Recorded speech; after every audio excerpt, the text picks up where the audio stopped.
back with another podcast episode. And today, firstly, you guys may be using the sentences or phrases in your day-to-day conversation, like simply the best or simply the great. But now, today in our podcast, we have the brand Simply the Great, which is a really good honey brand. And the person who is responsible for the brand is Mr. Shehroze. Hi. So, Thank you for having me. you're welcome. How are you? I'm good, thank you.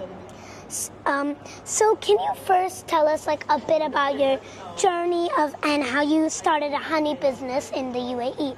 Well, I would love to say that honey is my passion and I'm crazy about honeybees, but to be honest, I'm not.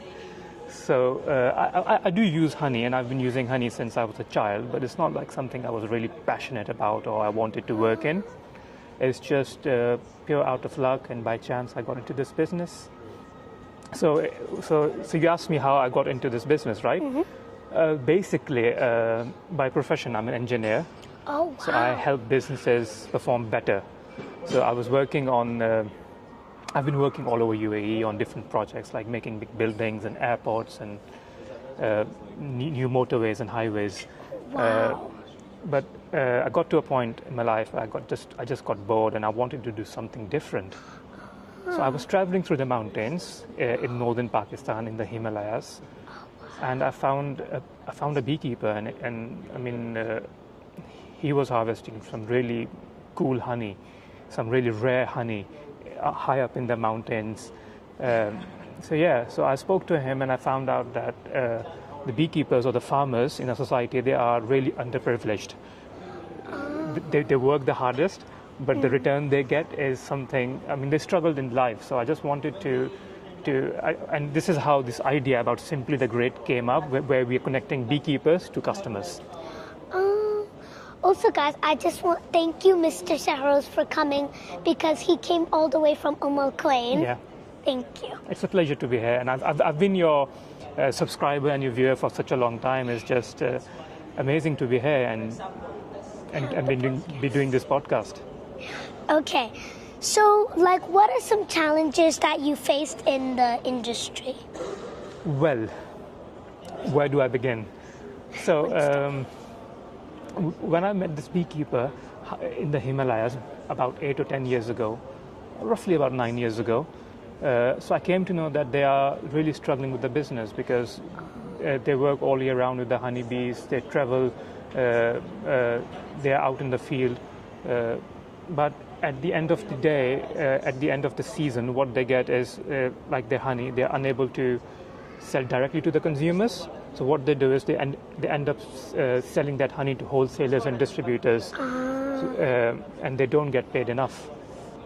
So I wanted to help them connect with customers, and that's how this idea of Simply the Great Food initiated by having an online store where customers can go directly and skip the middleman, basically. Oh, okay. So how many types of how many different types of honey do you produce, and what are their unique characteristics? Oh, that's an interesting one. Well, honey is produced by honeybees, and honeybees, they go to different flowers. Oh, yeah. So there are so many, there are hundreds of varieties of honey in the world. Yeah. And the difference is from the nectar source. So, for example, if it's an apple orchard, the honey produced during that season would be apple flower honey. So if you take your bees into an orange grove, it would be orange blossom honey. So it depends from flowers to flower. In UAE, we've got cedar trees. You might have seen them across Hatta and Fujairah, the coastal areas. So on the trees, the flowers blossom once a year during September and October. And that's when our bees, they go over there and they take the nectar, the juice from the flowers, they bring it back to the hives and they make honey. Because each flower has a difference. Yes, and most of the fruits, they come from flowers, right? Oh. So whatever fruit you see, it comes from a flower, and that flower holds nectar. The nectar is basically the juice of the flower. So once the flower blooms, honeybees, they go to that flower, they pick up the nectar, the juice, and they bring it back to the hives, and that's how honey is made. Oh, wow. Okay. So most people think that honey should be of a specific color. It should be of a specific taste, like you see in the supermarkets. But that's not the case. Each honey is different. It could be any color you can imagine. I've actually seen honey which is dark black in color. Really? Yeah, I've actually bought it for you here as well. Let me show it to you. So this is the black forest honey. Oh, wow. Wait. So this is from the juniper trees. Oh, wow. Let me open this for you. Have you got a spoon here? No. So that's basically like a really dark colored honey. Oh, wow. And that's come from the from an area where we've got juniper trees. Oh, they're all like And in different. complete contrast to that, we've got white honey. Oh, yeah. So if you think about honey, you think it should be liquid, right? I mean, yeah. Well, it's not. It's like a thick paste. Really? Yeah. Wait, that is a thick paste. Yeah, it's like a cream or something. Oh, white mountain honey. Yeah. So, you know, honey, they come in all colors. They come in all consistency. This is the acacia honey, which is a typical golden honey. Oh, yeah. It's So- like the common color, Yeah, sort of. yeah. But they all taste like very different. Yeah. And the difference is due to the flowers. Yeah. Different flowers make the different sort of taste and look. So, can you explain the differences between raw honey and regular honey? That's a great question. And, you know, the reason I'm so excited to explain you about this is because in the supermarket, you'll see Yeah. same kind of honey everywhere. Yeah. Yeah. But if you speak to any beekeeper, they will tell you about the origin of the honey, the flowers in the area, the type of water, the pesticides. They'll talk about a lot of different things, and their honey would be different. Like if you're in high up in the mountains, depending on the flowers. So, for example, we've got this apple honey from an apple orchard. So it's got different taste, different color. If you go to an orange orchard, it's got a different type of consistency, different colors. So the one in the supermarket is basically a blend of different honey. They blend it all together and they heat it. Wait, so they blend like all the types of it? Most of the cheap types. Oh, wait, that's how they make it? Yes. Unfortunately, processed honey is honey which is blend of different types of honey. They mix it all up together. They don't care about the quality, the origin. Yeah. They just mix it up, they heat it up, and what you get at the end of the process is like a normal, like a consistent color, consistent taste, and Yeah. and you know, due to the heat involved in the processing, it kills all the good stuff. Really? Yeah. Oh, And let's talk about what makes honey raw, right? So processed honey is honey which has been heated and filtered to a very high Yeah. temperature. And in complete contrast to that is raw honey. So raw honey is basically which is unprocessed, unfiltered, and unheated. And why raw honey is better for you is because it contains all the good stuff. It contains the minerals and the vitamins, and the royal jelly and the pollens. yeah, because sometimes when I'm not well, I just, my dad gives me honey, and then I feel like my throat, sometimes it's good for, different honey is good for like different things, right? That's true, because you know, the type of flower or the type of fruit, it influences the behavior of the honey, right? Yeah. So you might have heard saying apple a day keeps a doctor away. Yeah. So that's because apple is rich in iron. Oh, yeah. So similarly, if you take apple blossom honey, this particular honey is extra rich in iron. Oh, wow. And similarly, like oranges, you might have heard the rich in vitamin C. Yeah. Yeah. So similarly, orange blossom honey is rich in vitamin C as well. So different types of honey, they contain different kinds of minerals and vitamins. Oh, yeah, because every flower is different. Exactly. So, like, what are some rare or unique types of honey that you offer? Oof, I think every honey is rare. Every honey is unique in its own. What? Well, if you ask about my personal favorite, that has to be White Mountain honey, Really? the one over here. Yeah. And the reason is because it's so easy to spread. It's like a thick paste. It's just so easy to spread. And in terms of taste, it's probably the mildest of all honey. It's not too sweet. Really? Yeah. Oh, wow. So once I got to meet, so that's how the business started. I met one beekeeper. I found out about the struggles. I just wanted to help them really, and that's how this business started. And the more I got into it, I got to explore about different varieties of honey, different types, and different benefits. So it's been a learning curve for me personally as well. It's not something I was born with, or it's not like my family business. So it wasn't like sort of your passion at the start, but then when you met someone and saw it, then it... Yeah. Oh, wow. And I'm quite lucky because it is quite a profitable business as well. So you know what they say, if you love what you do, you won't have to work a single day of your life. So that's true for me. Oh, wow. So if someone came to you saying that they had a cough, what honey would you recommend? Well, to be honest, it's not like a medicine, right? Like you take a tablespoon and you feel better instantly. It's not like that. So basically, you have to dwell upon the reason why you've got a cough. It's maybe the air outside is not good, or the temperature is changing, or or maybe you're struggling with the immunity. So I think you have to have a holistic approach to your lifestyle. You have to live a healthy lifestyle altogether. You have to make sure that you eat healthy, you exercise regularly. Because if you just like do like other things, like eat like junk and like do other things that are not good, and then just eat honey, like so even medicine, it wouldn't help. Like it wouldn't help you. The benefits of the honey wouldn't be as great as the damage you've done. Oh yeah. So I would suggest everyone to live a healthy lifestyle, walk about minimum 10,000 steps a day, avoid junk food as much as you can, and on top of that, you should be having superfoods like fresh fruits, honey, and that's going to help you towards living a healthy lifestyle. Oh wow.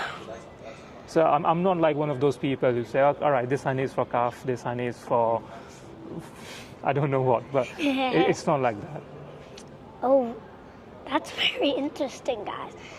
So how does can honey help with allergies, and how does it work? Yes, it does actually. Yeah, Really? and you'd be surprised to know that in hospitals, this is not related to allergies, but in hospitals they do honey dressing.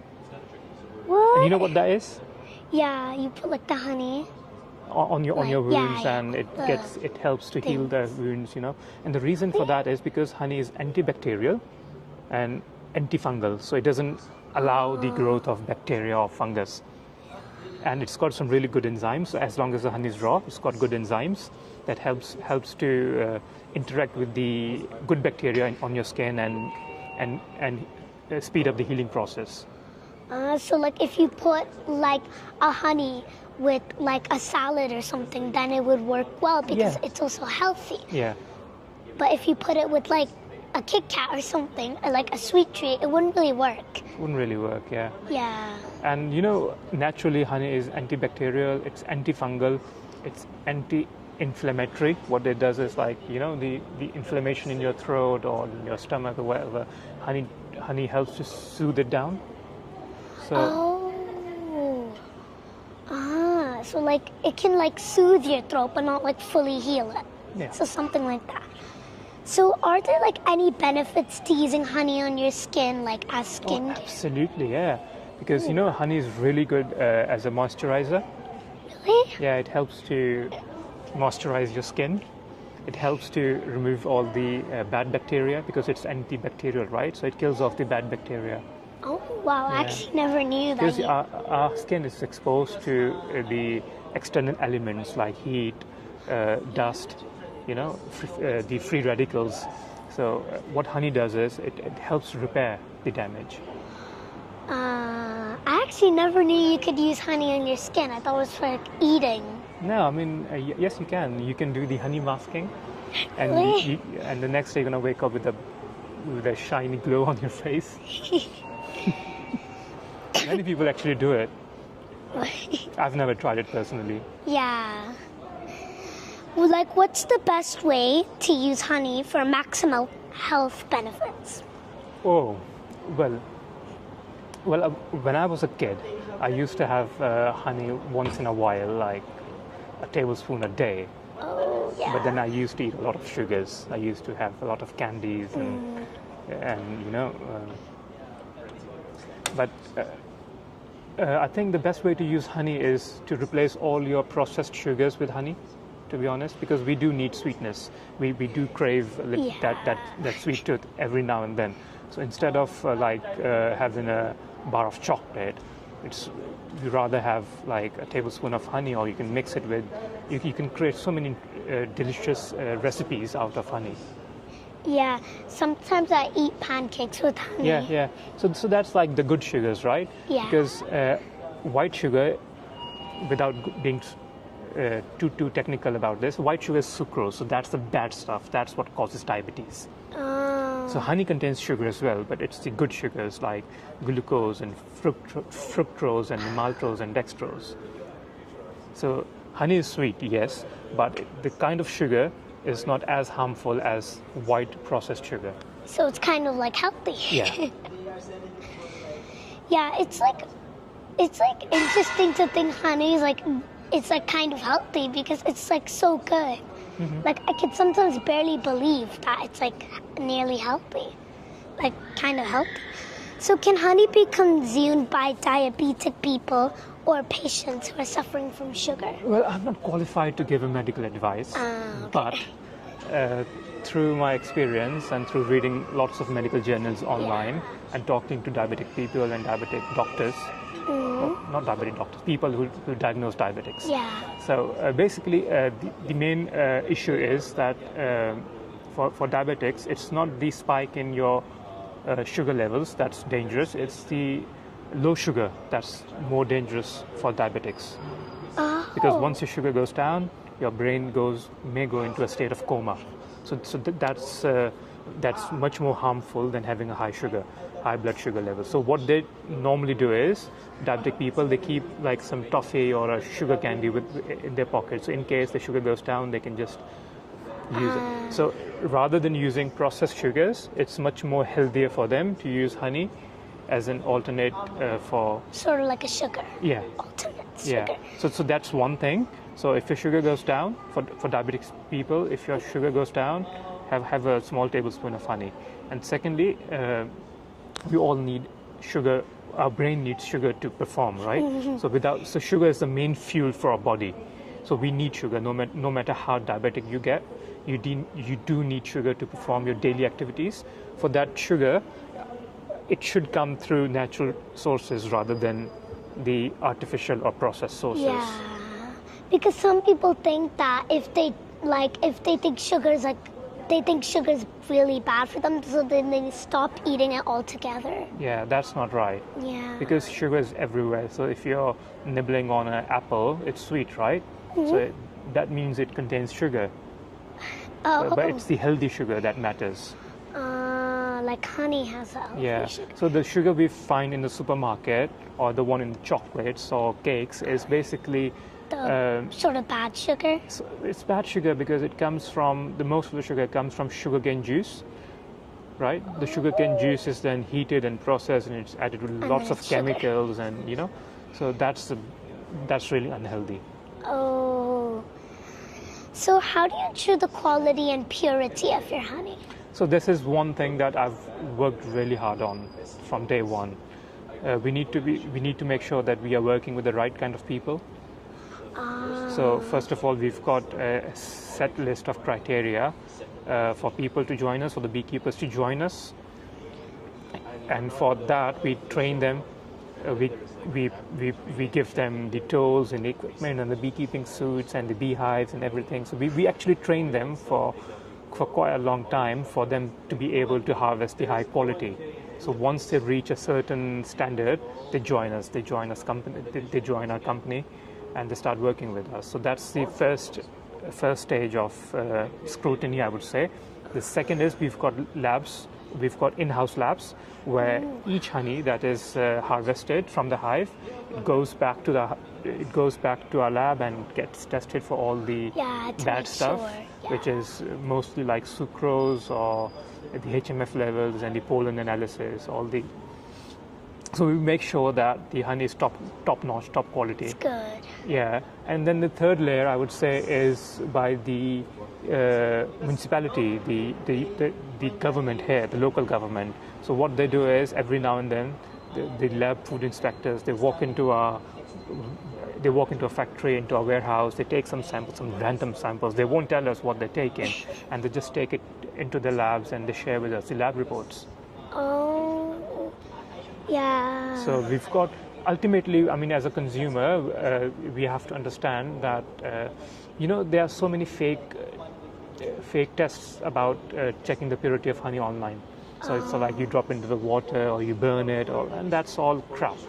That's not actual. That's not true. So the only authentic method, I would say, is through lab testing. Oh, so some of them are like fake honey testing. Yeah. So you can't test honey at home because honey comes in all like you can see it. I mean, there are so many different colors, varieties, textures. So you can't have one standard for all. Yeah. So what factors affect the flavor and quality of honey? Well, I believe honey should be raw. It should not be processed. Yeah. So as long as your honey is raw, it contains 22 different kinds of amino acids, vitamins, minerals, and that's what makes honey a superfood. It's not the sweetness of the honey that's good for you. It's actually the minerals and the vitamins and the active enzymes. Honey is actually really good. Yeah. So if you look down honey under a microscope, you can see live enzymes. They are actually like moving about. So it's very much like a live. It's full of life basically. Oh wow. Yeah. But if you compare this with a processed honey is there is nothing in there. Yeah. It's dead. It's just sugars. That's all it is. Oh, it's just like sugars. Yeah. So, do you use any special techniques in your honey production? Any special techniques, as in, we cold press our honey. We don't heat it. That's all we do. So basically, honey is made by the honeybees. So it's not something that we prepare in a factory. So all the hard work is done by the honeybees. Yeah. They do all the hard work and we collect all the money. So there's not a lot of effort that we put into. Oh, yeah. How do you take care of the bees and ensure their health? Oh, that's a good question. The bee population globally is in a sharp state of decline. Really? Yeah. And I don't know if it was Einstein who once said it, but someone said it, that if bees were to disappear from Earth, the human race would be gone in 3 years' time. And I think that makes sense because the honeybees, they play such a crucial role in cross-pollination. So do you know about cross-pollination? Not really. So what happens is, right, so all the crops and the fruits and the flowers, they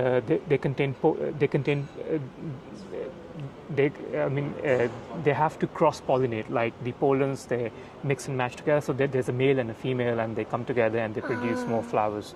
So, and this activity, it happens through bees mostly. So bees, they go sit on different flowers and they take the pollens with them.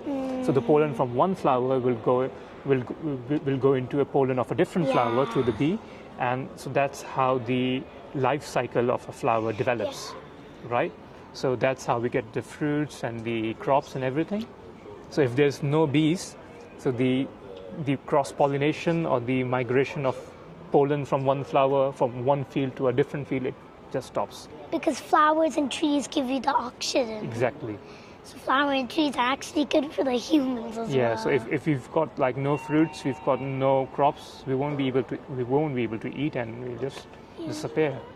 There would be a massive food crisis, to be honest. And there are some areas we are working with local beekeepers. So what they do is, and that's especially in America, there's a whole documentary about it. People invite beekeepers to their almond farms. So what they do is, during the blooming season of almond flowers, so they're like small white flowers on the almond trees. So beekeepers, they take the bees, and due to cross-pollination, they get more flowers, and then they get more almonds. Oh, and then more almonds are there. Yeah. So if they don't take the bees, they won't have enough almonds to feed us, and that happens with most of the fruits as well. So we are working with. Oh. So we were actually working at an orange grove, and the guy who owns the farm, he came to us. He said, "Take away your bees; they're gonna sting us," and that blah blah blah. So we told him, "No, just wait. At the end of 6 weeks, you're gonna have more fruits," and that's actually true. That's exactly what happened. Yeah, because like people sometimes don't take the bees like outside of like a place because they're scared of the stinging. Yes. Yeah. And you know what? Once a bee stings you, it dies. Did you know that? Yeah. So bee won't sting you unless and until she feels absolutely really threatened. Insecure. Yeah. Because then they know that they're gonna die because they can't survive Yeah. without their sting. Yeah. So, how do you educate your customers about choosing the right type of honey? Well, first of all, if you had a chance to go through our website, we mentioned clearly about the origin, the flowers, where it's come from, the beekeepers involved, the area. So it's more about consumers making an informed decision about what they're buying and what are the actual properties of that particular honey. So it's not like you just walk into a store and just buy anything. So the customers actually, they make an informed decision, and that's what we take the pride in. Oh, I understand. So why do you think people are turning to honey as a natural sweetener? It's just about people getting more awareness about the superfoods, and especially after COVID, we've seen this sort of, people have realized that health is the most important, people have realized the importance of health in their life, right? So as a consequence, people are moving towards, they're making healthier choices, they're eating healthy, they're exercising more. So that drives the sales of our honey as well. Oh, wow. So in your brand, Simply the Great, do you sell any other things? Yes, we started off with honey back in 2015. So almost 9 years now. I can't believe it's been such a long time. I was born in 2015. Really? Yeah. So when you were born, we started this business. Oh, wow. So, at the moment we are doing lots of different things. We are doing like saffron from Iran. Oh. Saffron is like one of the most potent superfoods. It helps with it helps with anti-inflammation. It's really helpful for the digestive issues. It's really good for arthritis. So that's something we're doing. We're also making desi ghee. It's like a form of clarified butter. Oh. Yeah, and we're also doing some cold pressed oils like almond oil, black seed oil, castor oil, just the super foods that we're into. Oh, wow. So do you have any exciting new products or plans for the future? I don't know really. It's just I don't know, to be honest. It's not something we've, like I said, this business is not something that I planned. It's just it's just through. Just came. Yeah, it just came by and it just got me involved in it. So at the moment, we are working with lots of new beekeepers. So you would be seeing lots of new different kinds of honey on our website very soon.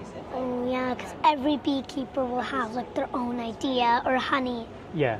Yeah. So next month we are getting a fresh batch of Manuka honey from New Zealand. Oh, I think my dad has Manuka honey. Yeah. So Manuka again is like a special kind of flower that's only found in New Zealand, nowhere else in the world. Really? Yeah. Oh my gosh. So finally, if someone wants to approach you to buy, how can they approach you? It's quite simple, really. You just have to go onto our website, that is simplythegreat.ae, and just place your order over there. And we deliver all across UAE within 24 hours. Really? Yeah. Oh, wow. So thank you for being in the podcast.